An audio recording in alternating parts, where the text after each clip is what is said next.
Hello everyone, how are you doing? This is MD Tech here with another quick tutorial.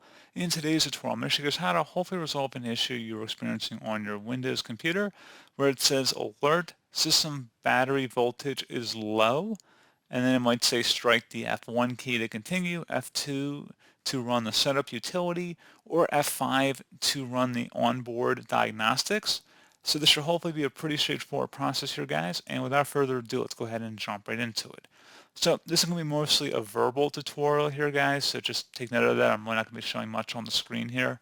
So first thing I recommend doing would be actually to replace the CMOS battery. So if you don't know what that is or you need a little bit of guidance, you can go on my channel. I explain a little bit about what that is, and you can go on Google and look up your specific computer manufacturer's CMOS battery about how to replace it or swap it out. So that's one thing I'd take a look into if you have an extra one lying around. Something else, just by taking it out and putting it back in would reset it. So even that could hopefully resolve the problem. Something else you always want to look into would be to go into your BIOS settings and make sure your date and time settings are correct. Again, check out that. So that's one more thing to take a look into.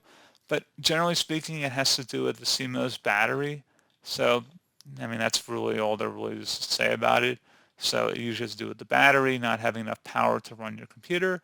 So if there's a sensor that's not working properly, it's certainly a potential issue, as this is definitely a hardware-related issue. It's really not a software-related issue, unless you consider adjusting the BIOS date and time settings. But generally speaking, you're probably going to have to replace the CMOS battery. I like to think it's a pretty straightforward process, guys. It shouldn't take you very long if you have to open up your computer and replace it. If you're not comfortable with that, you're welcome to hire or seek out the assistance of a computer technician. But there's too many different computers, makes and models to show how to do them on all different computers. But again, a very simple process.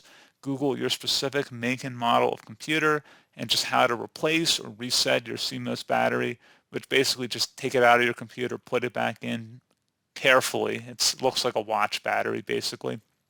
It's pretty standard. You'll recognize it. Probably you have other batteries like it around your home. So again, pretty straightforward process, guys. Do hope I was able to help you out, and I do look forward to catching you all in the next tutorial. Goodbye.